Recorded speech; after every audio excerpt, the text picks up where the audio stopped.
Oggi un incontro importante che il PD con un esponente della segreteria nazionale, l'onorevole Cooper, lo fa qui ad Agrigento per analizzare un po' le tante criticità non solo della città, ma anche capire quali sono le condizioni affinché il PD possa ricostruire insieme una sinistra vincente. Ritengo intanto la presenza di Gianni Cooperlo in provincia di Agrigento, nella città di Agrigento, una presenza importante ed autorevole,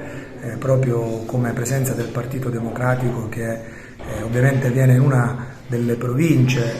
che, come sempre dico io, è una delle province che ricopre le ultime posizioni per diversi settori, partendo da quello più importante che è quella della infrastrutturale e della viabilità. È chiaro che questo è un momento drammatico che stiamo vivendo non soltanto come provincia di Agrigento, ma ritengo anche come regione siciliana, perché siamo su una situazione di condizione climatica degli invasi e quindi di una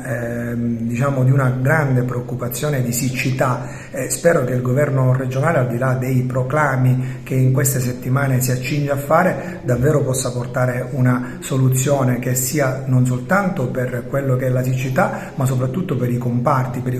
del volano dell'economia, uno su tutti quello dell'agricoltura. Poi è ovvio che di criticità ne abbiamo tante e noi come gruppo del Partito Democratico non facciamo altro che ogni giorno mettere al primo punto quello del diritto alla salute, perché quello del diritto alla salute e quindi della sanità siciliana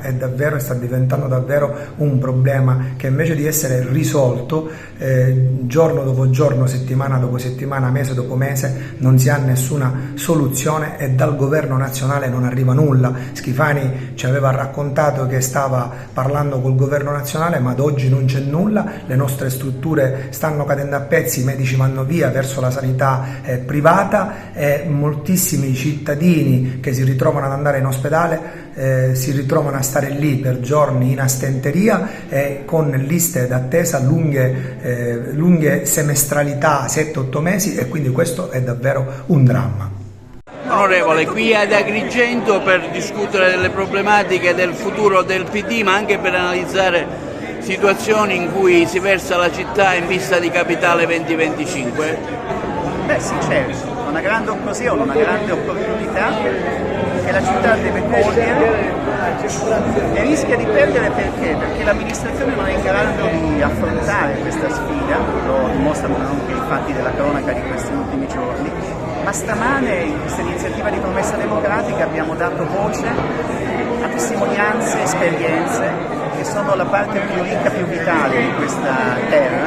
ed è su questo che bisogna puntare. Agrigento, città capitale della cultura, sarà una grande risorsa per tutta l'Italia, oltre che per questa terra e per la Sicilia, se sapremo mettere in cima le priorità, valorizzare le tante cose buone, le energie sane, le risorse migliori di questa terra. Ecco, lei ha fatto anche un'analisi dell'attuale governo di centrodestra e il raffronto anche alle tante battaglie politiche fatte dal PD negli anni 70?